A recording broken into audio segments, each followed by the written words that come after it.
देशों की तरह उद्योग धंधे और इमारतें बने। दिसंबर के विद्रोह के नाम से मशहूर इस विद्रोह का निर्ममता से दमन करते हुए निकोलस प्रथम ने विद्रोही नेता कोंदरेटी रयलेव को मृत्युदंड देने का आदेश दिया। रयलेव को फांसी दी जाने के तख्ते पर खड़ा किया गया और उसके गले में रस्सी बांध दी गई। फिर नीचे से तख्ता हटा लिया गया। लेकिन रयलेव जैसे ही रस्सी से झूला, रस्सी टूट गई और वह जमीन पर गिर गया। उस वक्त इस तरह की घटनाएं ईश्वर का इंसाफ मानी जाती थीं और जो व्यक्ति मृत्युदंड से इस तरह बचता था उसे आम तौर पर माफ कर दिया जाता था। जब रयलेव अपने पैरों पर खड़ा हुआ तो उसे चोट तो लगी थी, लेती से माई जी कम साहेरी दीदी थी, लेकिन उसे यकीन था कि उसकी जान बच गई है। इसलिए वह भीड़ से चिल्लाकर बोला, तुम लोगों ने देखा, अभी रूस वाले कोई भी काम ठीक तरह से नहीं कर सकते, उन्हें तो रस्सी बनानी भी नहीं आती है। एक संदेशवाहक तत्काल यह खबर लेकर सम्राट के पास गया कि मृत्युदंड नहीं दिया जा सका। इस निराशाजनक खबर से चिंतित होने के बावजूद निकोलस प्रथम विद्रोही नेता रयलेव के माफीनामे पर हस्ताक्षर करने लगे। लेकिन तभी उन्होंने संदेशवाहक से पूछा, क्या इस घटना के बाद रयलेव ने कुछ कहा था? संदेशवाहक ने जवाब दिया, उसने कहा था कि रूस वालों को तो रस्सी बनानी भी नहीं आती है। सम्राट ने माफीनामे को फाड़ते हुए कहा, अगर ऐसी बात है तो हम उसकी बात को गलत साबित करके दिखा देंगे। अगले दिन रयलेव को दोबारा फांसी के फंदे पर लटकाया गया और इस बार रस्सी नहीं टूटी। यह सबका सीख लें, एक बार बाहर निकल जाने के बाद आप शब्दों को दोबारा नहीं लौटा सकते। उन्हें नियंत्रण में रखें। व्यंग्य के प्रति खास तौर पर सावधान रहें। आपके व्यंग्य बाणों से आपको क्षणिक संतुष्टि तो मिल सकती है, लेकिन बदले में आपको उनकी बहुत ज्यादा कीमत चुकानी पड़ती है। तस्वीर डेल्फी की भविष्यवाणी।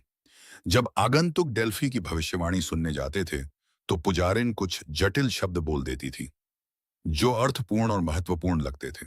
भविष्यवाणी के शब्दों की अवज्ञा कोई नहीं करता था, क्योंकि उनमें जिंदगी और मौत की शक्ति होती थी। विशेषज्ञ की राय, अधीनस्थों के बोलने से पहले कभी अपने होंठ न हिलाएं। मैं जदाई जितनी ज्यादा देर तक चुप रहता हूं, दूसरे उतनी ही जल्दी बोलने लगते हैं। जब वे बोलते हैं तो मैं उनके शब्दों से उनके असली इरादे समझ सकता हूं। अगर सम्राट रहस्यमय न हो तो मंत्रियों की तो चांदी ही हो जाएगी।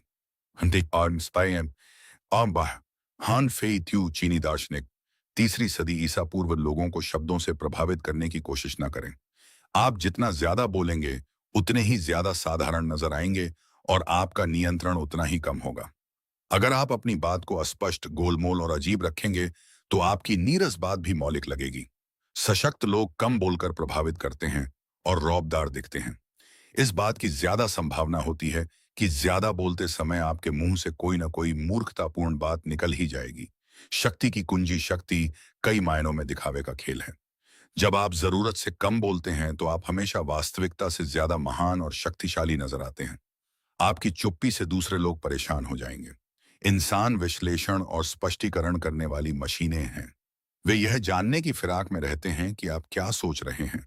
जब आप अपने शब्दों को सावधानी से नियंत्रित करते हैं तो वे किसान देते हैं, तो वे आपके इरादों या आपकी मंशा को नहीं समझ पाते हैं।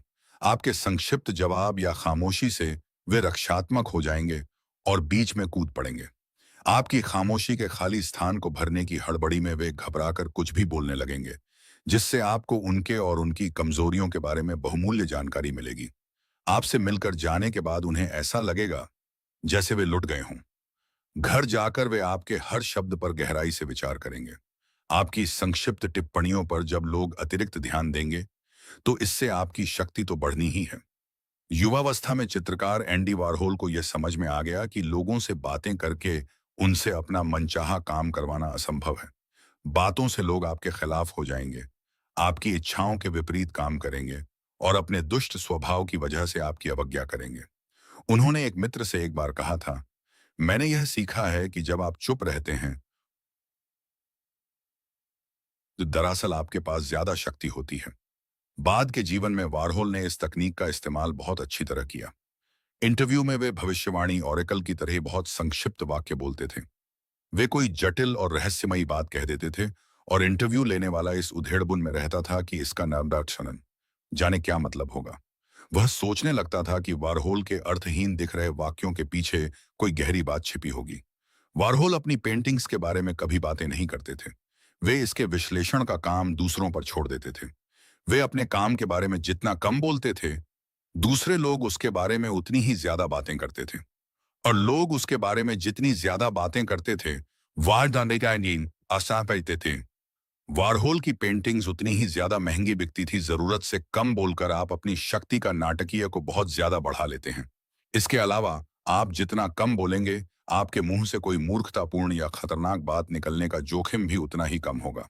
1825 में निकोलस प्रथम रूस के सिंहासन पर बैठे। उनके सिंहासन पर बैठते ही उनके खिलाफ विद्रोह होने लगा। यह विद्रोह उदारवादी कर रहे थे, जो आधुनिकीकरण की मांग कर रहे थे। वे चाहते थे कि रूस में यूरोप के बाकी